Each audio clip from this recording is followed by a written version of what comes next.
What happens in the sky affects life down here on Earth. The celestial compass shows you how and guides your way with astrology you can use from professional astrologer Kathy Biehl. Every episode features her light-hearted, practical forecasts and navigational tips, blended with humor, optimism, and a love of patterns, symbolism, and pop culture references. Kathy translates technicalities into concepts that apply to real life. You'll learn how the current moment ties to where we've been, from the recent past to cycles that last happened years ago, and get a look at where we're heading. And much more, from special topics to special guests. The Celestial Compass, enlightening, entertaining, and empowering. Here's your host, Kathy Biehl. Greetings, Earthlings. This is your host, Kathy Biehl, professional astrologer, professional Aquarian, and longtime star tracker. And I want to thank all of you out there in Internet Radio Land for joining me on the very first episode of Celestial Compass. And we're going to kick off the show looking at what's happening in the month of March. Not just because it's the 1st of March, but because it's the first really big gear shift in the year. Now, the calendar is an artificial construct, and it very rarely coincides with astrological shifts, but it does this month. Very soon, you're going to feel the atmosphere and the pace change really drastically. In a good way. No freaking, please. We're hitting a stage of processing a lot that's happened, assimilating it, and starting to figure out what we can do about it, and that we actually have the motivation and, more importantly, the energy and the information to do something about it. Now, how we got here. The last couple of years have been incredibly intense. I don't think anybody would argue with that.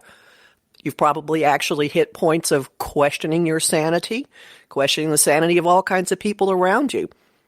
Last year especially was a time of structures and infrastructures and foundations exploding and imploding and showing all their flaws in ways that they couldn't keep on going.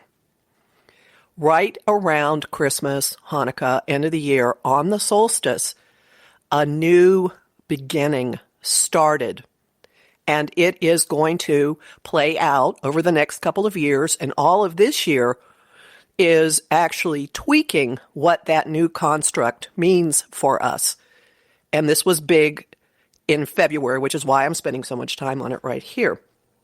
This involved a meeting between the planet Jupiter, the guy that ups the ante of everything he touches, and the planet Saturn, whom I call the planet of adulting, the guy who loves structure, order, we've always done it this way, eat your vegetables, go to bed early, pay your bills, blah, blah, blah, that influence. Saturn and Jupiter are in the sign of Aquarius, which you can think of as zip code in the future. It's also very cold, distant, objective energy. Loves the concept of mankind, not necessarily so great with it up close and personal. I get to say this because I'm an Aquarian. Anyway, Saturn and Jupiter meet every 20 years, and they set a 20-year cycle in motion. This is the first time in our lifetimes they have met in the sign of Aquarius. And Jupiter makes things big, Saturn puts obstacles. So we have massive social distancing occurring and very much of life going online. And that's a given. We're hitting kind of the 1-year anniversary of that in, what month are we talking about? March. Okay, so on the solstice, this new construct started to fuse into place, moving us from the old ways to a very different way of doing things, a very different way of interacting, a very different sense of community and of responsibility. And all year long, whatever that new construct means for you, it's getting stress tested. And the first big test hit in the middle of February, when there was a massive failure in the power grid in Texas, Louisiana, and Oklahoma. Breakdown in electricity, breakdown in the grid, breakdown in structure, perfect description of a clashing arrangement between Saturn, Lord of Structure, and Uranus, the guy who throws lightning bolts. Those two are meeting 3 times this year. And this month, we're now standing back and looking at what it means for each of us personally. So that gets us to March. So in the beginning of March, Mars, which rules our drive, actually it's the inspiration of the word March, the Roman god of war, rules our drive, rules the masculine, rules how we push ourselves out into the world. I call him the cosmic first responder. Moves into the sign of Gemini. Gemini is air. It is very fast moving. It's ruled by Mercury, the messenger of the gods. Mars has been in the sign of Taurus, which is real slow and steady earth energy. And now, on the 3rd, it's moving into Gemini, where it will stay through April 24th. And the pace is going to pick up like crazy. Our minds are going to be running all over the place. We'll be doing multiple things at once, multitasking like maniacs. I call this short attention span theater, going here, going there. It's great for curiosity, for picking up all kinds of information, for talking, especially by the end of this week when Mercury, ruler of communication, meets with Jupiter, guy who ups all the ante. So the noise level will be enormous by the end of the week. If there is something you've been wanting to say, if you've been wanting more flexibility, more dexterity, if you've been feeling cabin fever, you will feel it like crazy this week, this month. And you will be out and about doing whatever you can, and at a minimum, yakking it up like nuts. So if you have felt stuck, you're going to find yourself, at least your mind, running around like crazy. And this is the first shift that underscores how different March is from February. February had a pileup of planets in the sign of Aquarius in fixed air. February had real immovable, fixed, my way. I know what I'm thinking. I am right. Objective, cold, distant energy. March has an abundance of pliable, mutable, easy. Let's go this way. Okay, now we'll go that way. We're all becoming like reeds and moving much more supply, much more easily. And part of that is because we're now moving into a lot of bodies in the sign of Pisces. Pisces, the last sign of the zodiac, ruled by Neptune, the god of transcendence. I call him the cosmic fog machine.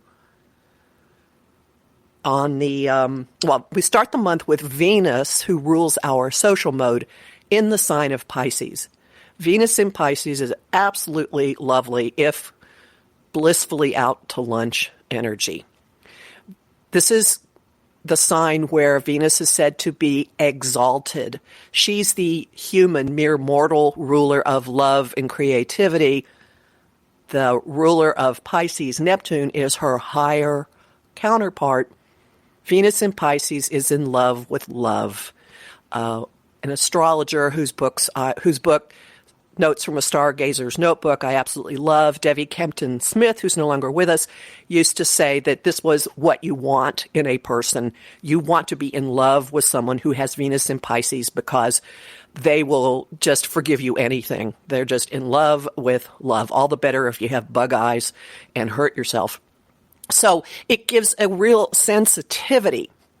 And it's poetic and it's dreamy and it's soft and it puts us in touch with escapist, lighter, beautiful influences.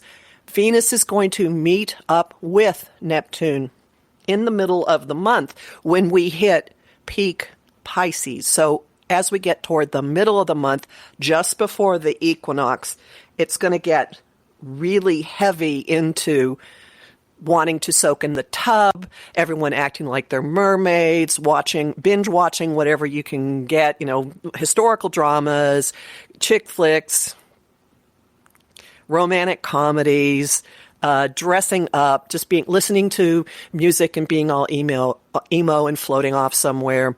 It's actually very gentle and beautiful, and it christens the Pisces New Moon at the middle of the month. And this is a wonderful, wonderful time. Now, to allow your creativity to just flow, to give yourself time to be fallow, to spend time soaking in the tub, to be soft and gentle and play with animals if you got them, go outside if the weather permits and stare at the stars, stare at the sunset. If you can get yourself to water somewhere, look at the water, look at the animals in the water. Seriously, these things can get to you at a subliminal level and soften your entire experience. Venus in Pisces is inviting all of us to pay attention to the ways that we are connected, even if we are not physically present. The Aquarian energy last month brought an awareness of the networks of connectivity.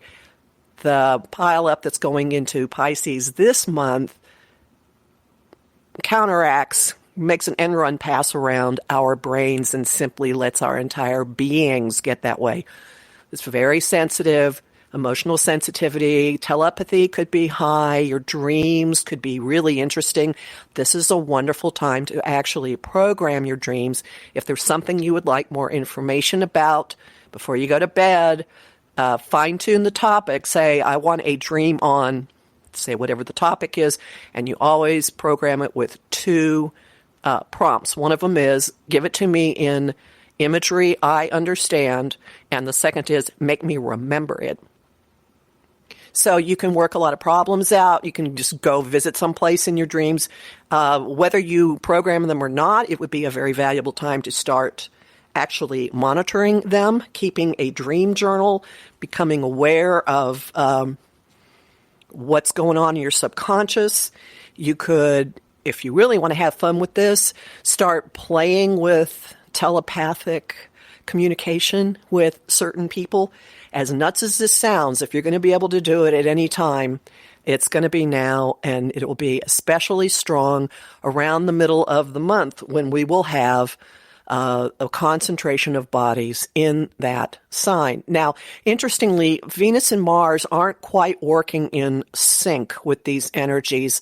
Venus rules what we desire, and again, our social mode, how we interact with people, and often money, but Venus in Pisces isn't too focused on things as tangible as money. She values the poetic experience or ecstatic or just the romance of it all. And Mars is how we go after what we want, and they are in clashing modes right now. Two different mutable signs. So although they're not going to meet in an exact square, which is like a shoving match, by sign, each of them is kind of prodding the other to action in a not entirely gentle way. So there's that tiny bit of an edge under things that are going on. Venus stays in the sign of Pisces through the 21st, which is the day after the equinox this year. And right after the new moon, which is, I believe, the 13th, when we're at peak Pisces, Mercury enters Pisces as well. So by the middle of the month, our desires, our social modes, what we value, and how we communicate will be in that watery, magical, I am one with everything, boundary blurring energy of Pisces. So know that the whole issue of empathy will be very strong. Empathy, compassion, but also what's yours and what's someone else's. So if you do have a challenge in keeping your own borders intact. You might find them just dissolving around the middle of the month. So heads up here for possibly being a little more attentive to clearing your energy and drawing boundaries and drawing your own little magic circle around you and deciding what's in it and what's out of it. But on the whole, most of us are going to find ourselves really feeling, really noting, sensing what's going on with scads of other people in a way that we've been able to block out, especially with the big pile up in Aquarius last month. So if you're looking at a situation and trying to decide what you want to do about it, this little combination suggests that, at least in the first half of March, it would be worth your while to think, to read, to gather bits of information, to let your curiosity run wild and go all over creation, to meditate, to dream, to let your creativity also run wild. Daydreaming could be very, very valuable, to feel your connections with other people and see where all of this together, this wonderful blend, this mix, leads you. I'm trying to figure out where a nice little stop here. We're coming up on the first station break, and I don't want to get in the middle of a word. So I'll see you in a few minutes.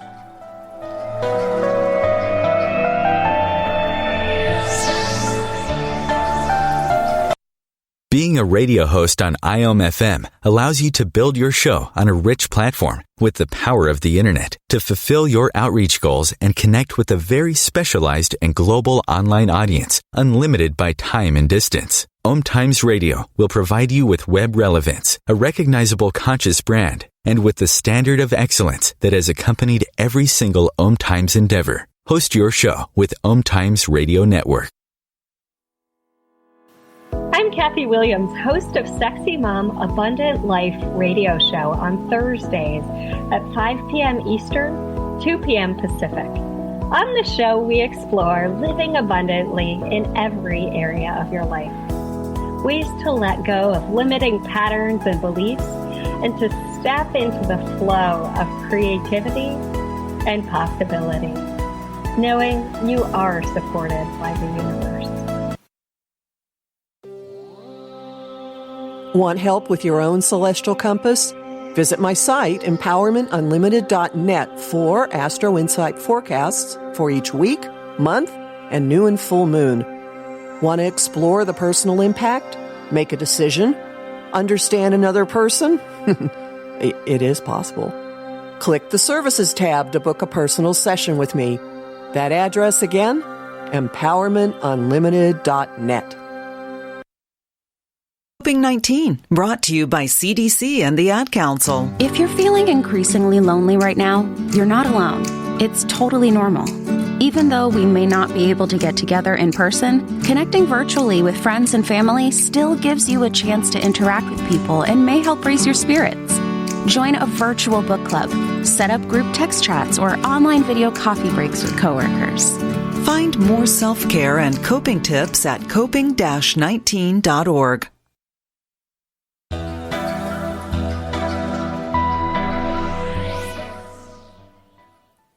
Well, welcome back to Celestial Compass with Kathy Biehl. We're talking about the month of March, and I want to continue talking about the role of Venus in terms of our relationships and what we value. In the first half of the month, actually 2/3 of the month, Venus is in the sign of Pisces, where she's said to be in exaltation, and where our social dealings are very much enmeshed. We're flowing in and out of each other's energy fields. It's highly sensitive, highly empathic, highly telepathic, highly creative. If you're into magic, this is really great, even if you're just a play witch.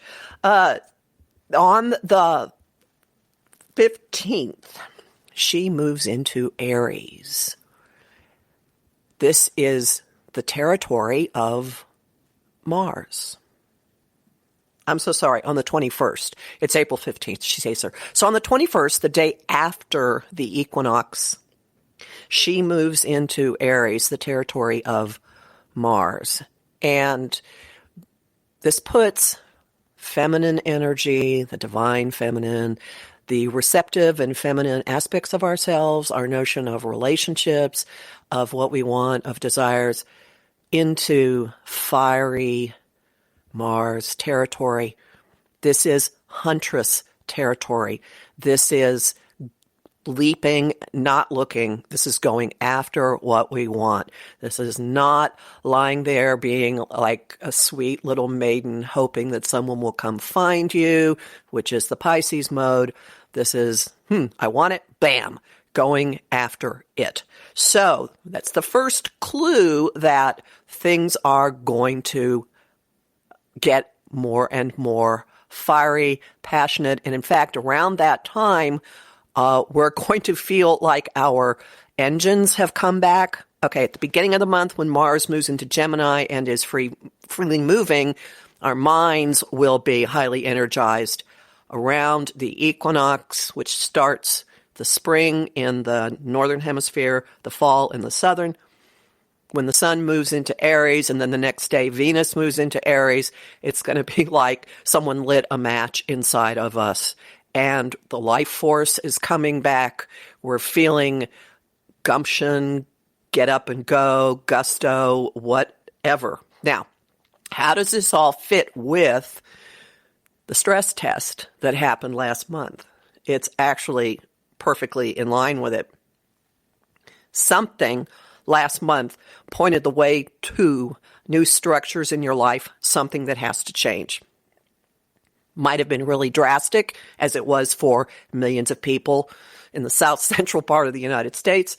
It might have been something saying you got to change how you're handling your banking. I saw things across the board in terms of intensity for people. So whatever it was, and even if you're not quite sure exactly what I'm talking about, this month begins with your mind naturally starting to gather. You'll find yourself naturally, organically, talking about things, getting information. And whether you're conscious of it or not, it's going to be part of figuring out how you're going to deal with the puzzle pieces, to deal with the new construct, what you're going to do to work on it and participate and push some things forward. Venus plays into this as well with the inspiration end of it while she's in Pisces, and then around the equinox, the engines rev up and we start actively going after what we want. We start actively interacting with the situations and pushing our will into them, moving from simply gathering info and feeling our way through it to leaping, lunging, pushing, being bold, not sitting around and waiting. I neglected to mention, but you'll be feeling it. There aren't big impediments this month in the sky. Nothing is retrograde. Nothing. Now, retrograde is most frequently associated with the planet Mercury and communication and technology and travel going all fluey. All the planets can be retrograde, and they have a differing effect on us when they come about. But when nothing is retrograde, there is nothing impeding full steam ahead, nothing tripping us up, nothing yanking us backwards, nothing giving us whiplash. We can actually move. So whatever you sense is your new construct, whatever innovative way of going about life is taking shape for you, you will make progress on it, and especially in a big way, starting with the equinox, when the sun and then Venus are both in Aries. Mars will still be in Gemini at that time, and he'll be in a mode of getting along with Venus and the Sun at that point. So energy will feel like it is, our minds will be fueling our will and our desires and our relationships, and there'll just be a even higher level of activity and excitement and enthusiasm, and the sense of, oh, everything's so futile, why am I even trying, will have lifted very much so. So just keep your eyes focused on that, okay?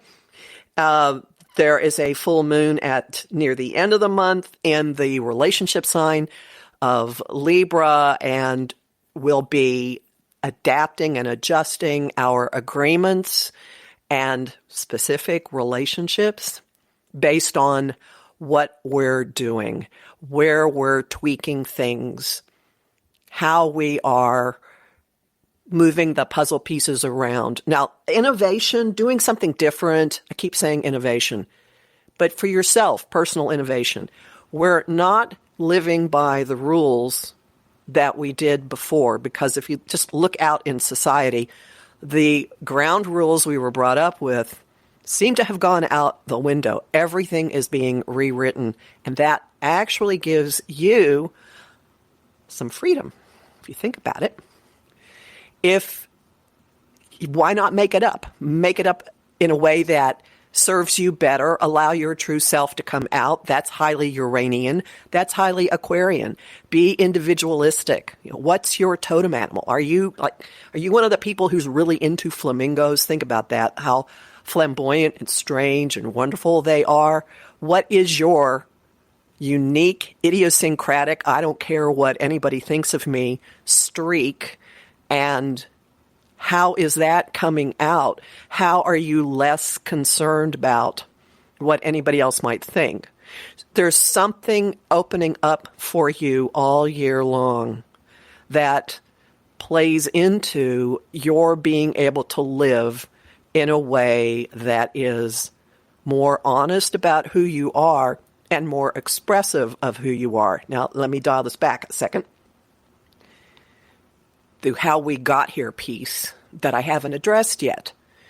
Last year, actually in the last few years, all kinds of goals and infrastructures and responsibilities and obligations and things that we had been taught, again, started blowing up,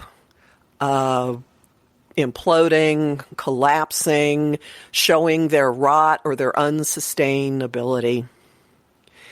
And especially in the last year, especially since Saturn first entered the sign of Aquarius at the end of March for a brief coming attractions, and that coincided, by the way, with the whole new concept of social distancing, which is now, at least for the moment, a way of life. And my thought went with that, and I'm trying to get it back. Well, we have had our priorities absolutely refocus themselves. Life has streamlined. Each one of us is living life in a very different way now than we were a year ago. Last year, the outer planets plowed their way through the sign of Capricorn, which has to do with institutions and goals and the big shoulds of society, what we do out in the world, what we build in the world. Everybody has slowed down, has paid much more attention to the daily aspects of life. We're not running around so much. There's an element of simplicity and streamlining. And see if you don't agree that your list of priorities for your life has gone from a really big number to just a few. Now we are blossoming in that new way, okay?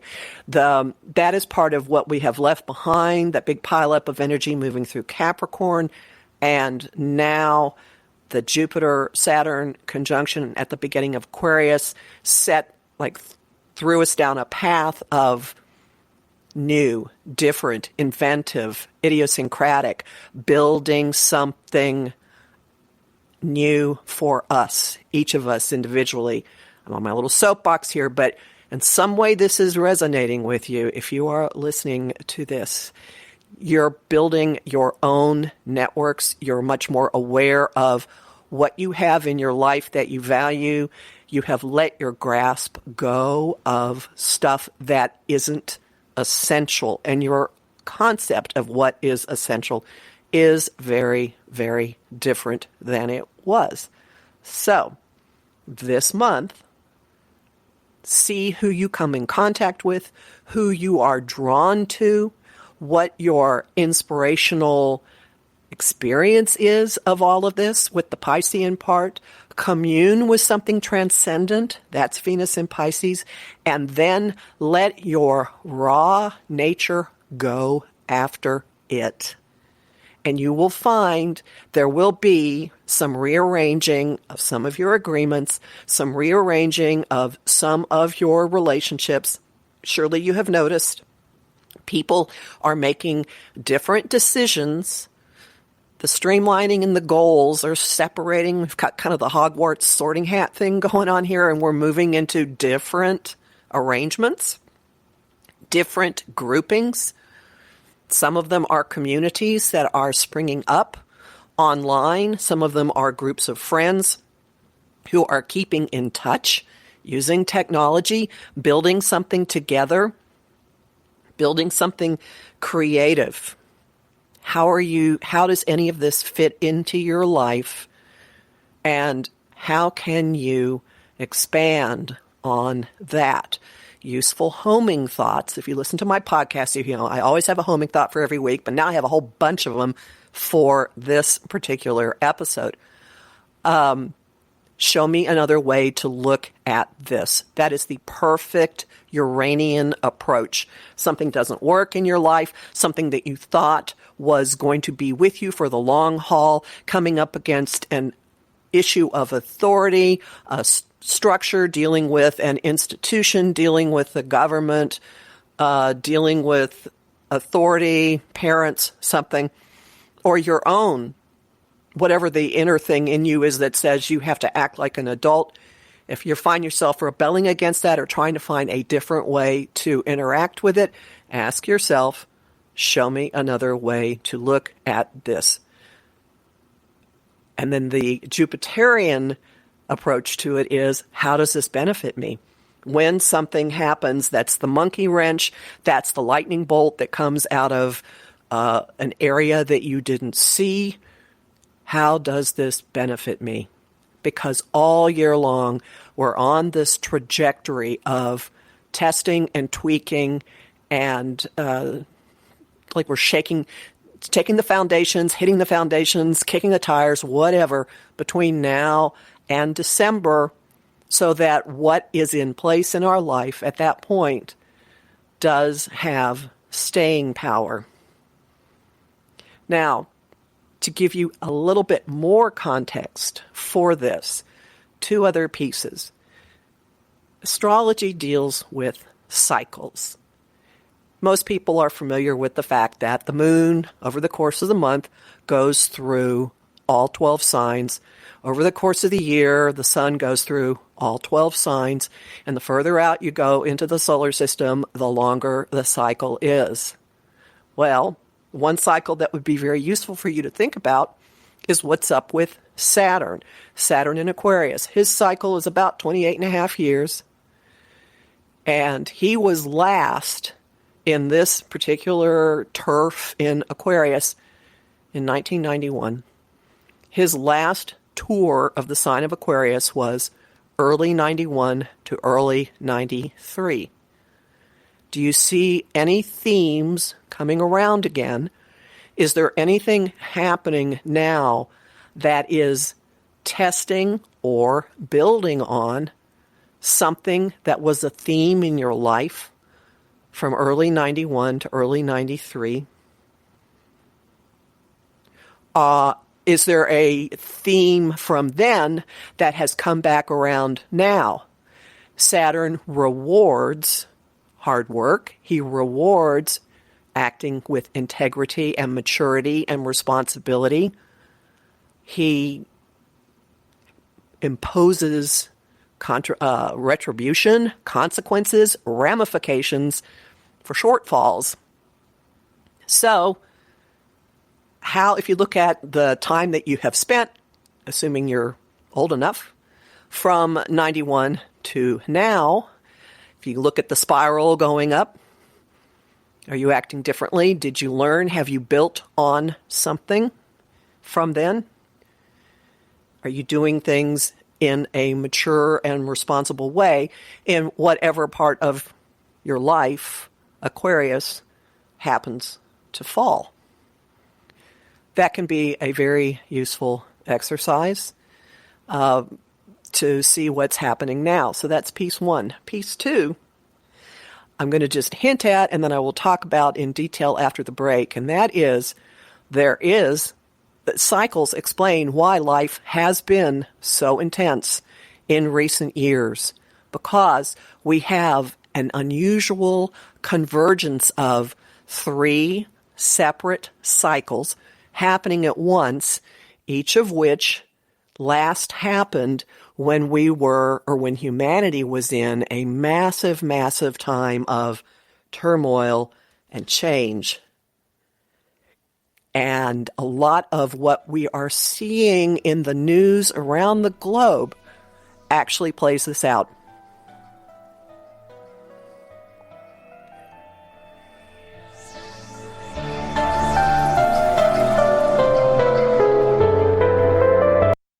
OMTimes magazine is one of the leading online content providers of positivity, wellness, and personal empowerment. A philanthropic organization, their net proceeds are funneled to support worldwide charity initiatives via Humanity Healing International. Through their commitment to creating community and providing conscious content, they aspire to uplift humanity on a global scale. OMTimes, co-creating a more conscious lifestyle. Life is a flow, and enlightenment is simply harmonizing with the way life really is. Then you find that life is effortless, benevolent, and free of all suffering. Hey everyone, this is GP Walsh, and I want to invite you to my brand new radio show that's launching right here on OMTimes Radio called The Flow of Enlightenment. I've been a spiritual teacher for decades, and my greatest pleasure is being able to share with you these deep and highly practical spiritual ideas. So join me in The Flow every Tuesday at 1 p.m. Eastern and let yourself be transformed.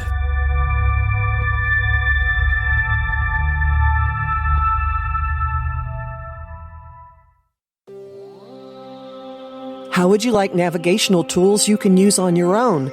Visit my site, empowermentunlimited.net, and click the Shop tab. There you'll find lots of talks and guides explaining the big influences at work now, like Saturn in Aquarius and Uranus in Taurus. You'll also find a variety of guided visualizations for relaxing, clearing your energy, or getting to know planetary archetypes. That address again, empowermentunlimited.net. If I could be you, and you could be me, for just 1 hour. If you could find a way to get inside each other's mind. Walk a mile in my shoes. Walk a mile in my shoes. Walk a mile in my shoes. We've all felt left out. And for some, that feeling lasts more than a moment. We can change that. Learn how at belongingbeginswithus.org. Brought to you by the Ad Council. Walk a mile in my shoes.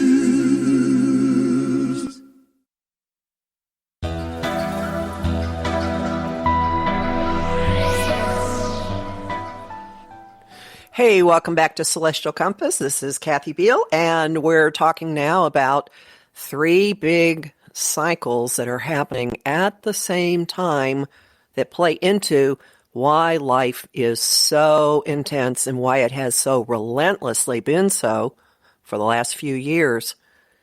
3 big cycles that have not occurred together. One is happening now for the first time since the mid to late 30s into the very early 40s. That's Uranus in the sign of Taurus. And that time period coincided with the Depression, with the rise of authoritarianism and totalitarianism, And with the expansion of governmental power in the U.S. in various ways attempting to deal with the economy, yes, the New Deal. The second one, Neptune in Pisces, last happened in the mid to late 1800s and coincides with the rise of the Civil War.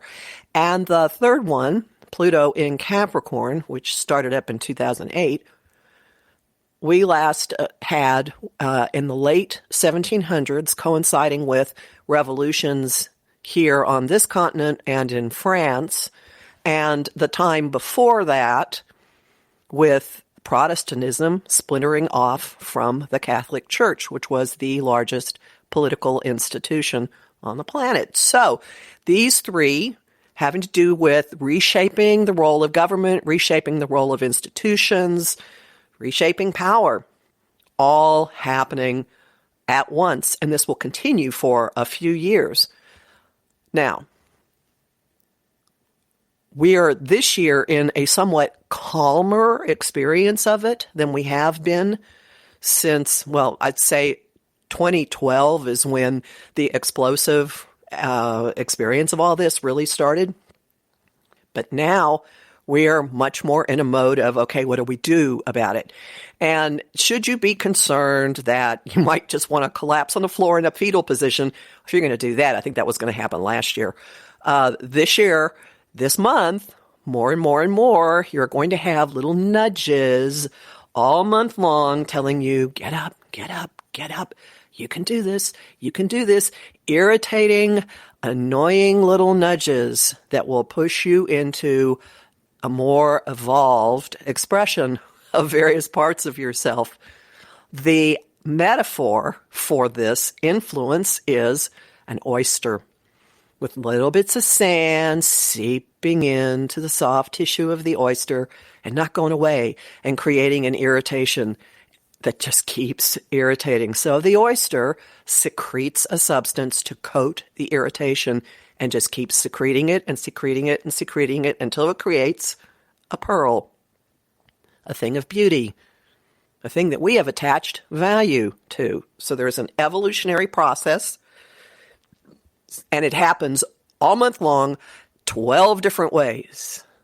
Like the old Wonder Bread commercials. I just saw that. That dates me. Anyway, know that you're not going to be stuck this month. You're not going to be lying on the couch, staring at the ceiling, going, what's the point? First off, your mind's going to be alert. Little monkey mind running all over creation and probably having fun. Mars in Gemini really does support a lot of laughter, a lot of chatter, a lot of talk. So don't isolate. You're not going to want to isolate. And secondly, these little oyster-making influences are going to nudge you all the time. There'll be something saying, step up, you got to do this. And if you listen closely, you can hear, you can do this. This is put your big boy, big girl panties on territory. Again, it happens 12 times over the course of the month.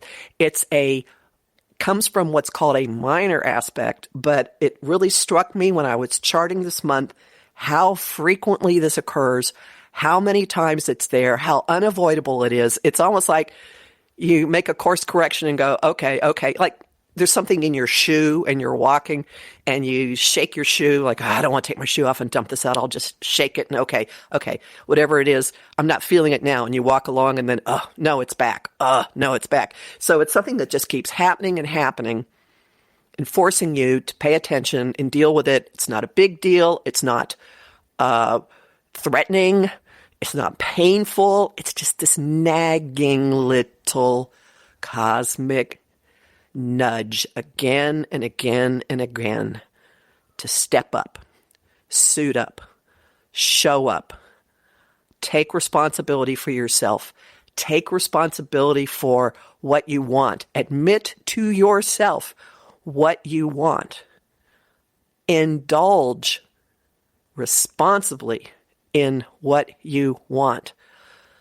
and listen to the nudges. Just know that every time one comes, you're not going to be able to ignore it. It will find a way to get you and get you and get you. And the way to quiet it is just step up. You may find it really fun. Fun is possible this month. You may find it fun to come up with a reward system for yourself. Maybe a gold star, maybe an ice cream cone. I don't know. What to you, what to your inner kid says, good job. Do it, tell somebody. Don't just sit and be quiet. I mean, honestly, staying quiet this month, not going to happen. All right. We're all going to be chatterboxes like crazy. But why not pull someone else into it for you? I don't know if you're in an accountability group or if there are people that you say, I'm going to do X and you make me do it, and then answer to them and go, guess what? I did it. Again and again and again. This is one of the themes of the month. And look at it this way. Every one of these little nudges is pushing you into being able to play your role, have some autonomy, have some agency in your role in building whatever your new construct is going to be, so that you aren't just some kind of piece of fluff that the cosmos is batting about, or a cat toy that some huge cosmic cat is playing with.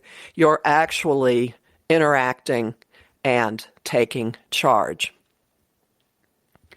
We have a nice long stretch. March isn't just the only one of being able to get somewhere. And you'll find the more you step into each of these little hurdles, little annoyances, and say, oh, I'm just going to do this, your sense of your own ability is very likely going to increase. Your sense of your own control over yourself is going to increase, which will help you feel much more grounded and competent, and dealing with moving the puzzle pieces around could go very much easier as a consequence. And there's one other external factor that's going to help with this. I mentioned Neptune, cosmic fog machine. Neptune, over the last year, has had some activity going on with the nodes of the moon, mathematical points. They represent what we're moving away from, what we're moving toward. And they've been in a harsh relationship, pushing on the cosmic fog machine. We have been in a protracted period of split reality, bifurcated reality, parallel realities, segments of society looking at the same surface events and having radically different experiences of them, stories about them, beliefs about them. This has led to, this influence on Neptune has played into what's been called fake news, false information, promulgation of outright lies, the role of the media in this, mainstream media, fringe media, issue of gaslighting, of people saying to your face that something is not true. I keep thinking of Chico Marx, who are you going to believe, me or your own eyes? We've had this going on, and it's starting to fade. It's starting to give away. Now, when the breakup started, it coincided with certain Twitter accounts being shut down, certain platforms being shut down, certain uses of social media being clamped down on. And you will find that the feeling that someone's lying to you, or even worse, that someone has stuck a screwdriver in your skull and has been twisting it around, which honestly is how I have felt at times, and I bet some of you would relate to that horrible image, that it's calmer now in that arena, and that the fog isn't quite so dense, and the sense of what's real and what's not real starting to dissipate. By May or so, the fog will be noticeably lower, and by December, a lot of the things that were issues last year about what's real and what's not real, and the dual reality business, is going to just dissipate. So take heart. You're building different navigational skills, and actually you've developed ways, especially with all this Pisces going on this month, you are developing ways of getting through all this without your mind even understanding it. You just sort of, we're all getting immersed in the energy and picking up where the energy is flowing and going with that. And once the fog goes away, those tools will still be with us. And everything that we step up into this month, every little annoyance that we go, oh, okay, I'll do that. Like, all right, I will tie my shoes, even though I don't need to do this. But nope, I'm going to tie my shoes. Nope, I'm going to do this.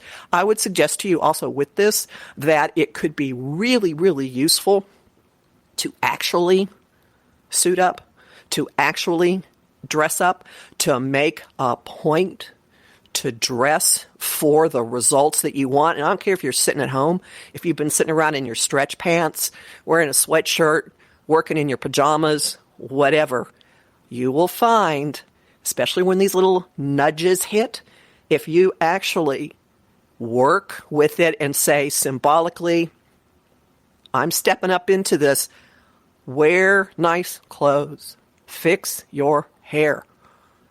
Honestly, you will be working sympathetically with that energy. It is magic. And so you're not going into an office, some of you, dressed like you are. So you're not going to the theater or going out to a nice dinner. You know what? Periodically, dress like you are. Venus and Pisces can be very theatrical, so make your home into a set. Act like you're in a movie. I am not kidding. And when the fire comes back on in the middle of the month, in the middle of March, see what you're able to actually create. I will have a lot more to say about this in the next installment, which will be on the 15th, when Mercury will be moving into Pisces. We'll be in peak Pisces season at that point. But in the meantime, float with it, play with it, be a chatterbox, see what information flits your way. You might not even have to go running after it. With Mars running around in Gemini, stuff could come to you. Watch movies, read, surf through media, chat with people, give yourself downtime, experiment with what you can pick up on from other people. That can be really, really fun. Indulge in some of the arts. Listen to music. Watch movies that you can connect with emotionally. Read plays out loud. That's actually something I do every week with a group of people. How's that? It's very Aquarian and also Piscean. Sing, play music. It's not a waste of time. It's, even when you're fallow, this month, you are working things out. You are making connections. And all of this is going to flow into the action that you find yourself just flying into wildly. It will be a very productive second half of the month. You can look at yourself as prepping for it now. Allow yourself the times out whenever they come. If you spend an entire day chatting with people, so what? You'll be getting something from it. Trust me. Down the line. So there's no such... One other thing to think about. Really good use of agricultural land alternates crops and sometimes lets the land sit and doesn't put seeds into it for a period of time, so the land can kind of regroup. You're essentially doing that yourself this month. Why not have some fun with it?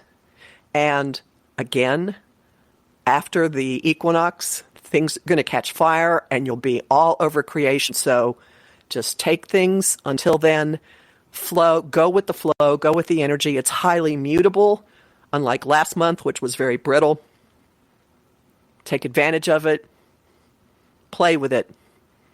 Play can be sacred. So, end of sermon. If you want to know more about all this, there's a lot of stuff at my site. I have forecasts every week, every new moon, every full moon, every month. The moon and the monthly ones are also on OMTimes.com. And thank you so much for being here for the maiden voyage of Celestial Compass. See you in 2 weeks on March 15th.